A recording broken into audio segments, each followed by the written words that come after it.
سے بات کرتے ہوں کہتے ہیں یہ یار کسی سے کہنا نہیں، اور کبھی انسان سامنے والے کو اپنا بہت قریبی سمجھ کر،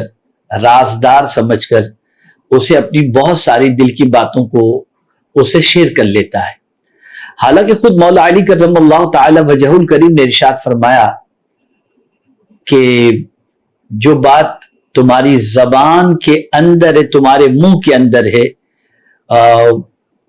وہ تمہاری غلام ہے،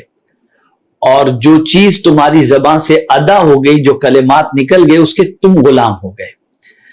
اور جہاں تک راز کی باتوں کا معاملہ ہے، تو جب ہم اپنا راز اپنے پاس نہیں رکھ سکے تو کوئی سامنے والا ہمارا راز کیسے رکھ سکے گا؟ اسی لیے عمومی طور پر آپ دیکھتے ہیں کہ جب کبھی جس کو ہم نے رازدار بنایا اور اپنی راز کی باتیں ہم نے بتائیں، تو وہ جب کبھی کسی معاملے کے اندر اختلاف ہوا تو وہ ہماری راز کی باتوں کے بارے میں یہی کہتا نظر آئے گا، میں جو جانتا ہوں نا وہ اگر آپ کو بتا دوں تو آپ کے پیر کے نیچے سے زمین کھسک جائے گی۔ یہ ہوتا ہے راز بتانے کا سب سے بڑا نقصان۔ تو اب ظاہر سی بات ہے کہ راز بتائیں کس کو؟ تو آج ہی بڑا عجیب اتفاق ہوا کہ میں اللہ عز و جل کی ذات کے بارے میں تھوڑا سا پڑھ رہا تھا، تو مان جو ہے ایک بڑی پیاری بات میرے سامنے آئی۔ وہ بات یہ تھی کہ اللہ عز و جل کے ناموں میں سے ایک نام ستار ہے، عیبوں کو چھپانے والا۔ سبحان اللہ سبحان اللہ سبحان اللہ، وہ عیبوں کو چھپانے والا۔ تو ایک بہت بڑے مفکر نے بڑی پیاری بات کہی کہ راز اگر کسی سے شیئر کرنا ہو تو اللہ عز و جل سے شیئر کرو، اللہ عز و جل کو اپنے سارے راز بتاؤ، بے خوف و خطر بتاؤ، اس لیے کہ میرے رب ہی کی ذات وہ ذات ہے جو کسی کا عیب کھولتی نہیں، بلکہ وہ ذات سب کے عیب کو چھپاتی ہے۔ تو ہمارا راز اگر ہم چاہتے ہیں کہ عیاں بھی نہ ہو اور بیاں بھی ہو جائے تو اپنا راز اپنے رب سے عرض کریں، اور اسی کے ساتھ رب کی عطا سے مصطفیٰ جان رحمت صلی اللہ علیہ وسلم کی بارگاہ کے اندر بھی ہم اپنے دل کی باتوں کو کہہ سکتے ہیں،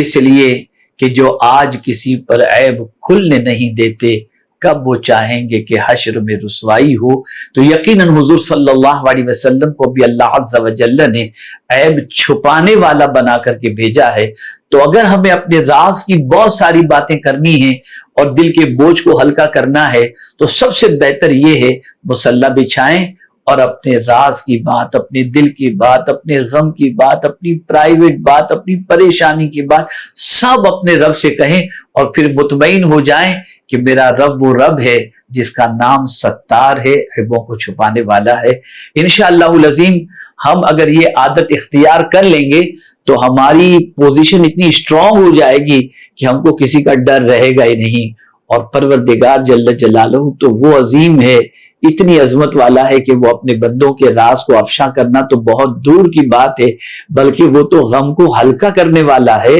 اسی لیے اس نے خود قرآن مقدس میں فرمایا اَمَّن يُجِيبُ الْمُضْطَرَّ إِذَا دَعَاهُ وَيَكْشِفُ السُّوءَ، کون ہے جو بے قرار کی فریاد سنتا ہے اور مصیبتوں کو دور کرتا ہے؟ میرے پیارے آقا صلی اللہ تعالی علیہ وسلم کے پیارے دیوانوں، آپ دیکھیں، زندگی میں آزما کر دیکھیں، اپنے دکھ، اپنی پریشانی، اپنی تکلیفوں کا ذکر بیٹھ کر سکون کے ساتھ مصلی پر اللہ عز و جل کی بارگاہ کے اندر آپ عرض کر کے دیکھیں، آپ کو ایسا لگے گا کوئی آپ کو عظیم تسلی عطا کر رہا ہے، آپ کو سکون عطا کر رہا ہے، آپ کے قلب پر تسکین کا سامان جو ہے فراہم کر رہا ہے، اور آپ کو ایک اطمینان یہ ہوگا کہ میرا راز میرے رب کے علاوہ کوئی نہیں جانتا۔ اسی کے ساتھ ساتھ میرے پیارے آقا صلی اللہ علیہ وسلم کے پیارے دیوانوں، ہم میں کا کوئی ایسا نہیں جس کے دامن پر عیب کے دھبے لگے ہوئے نہ ہوں۔ ہم سراپا عیب دار ہیں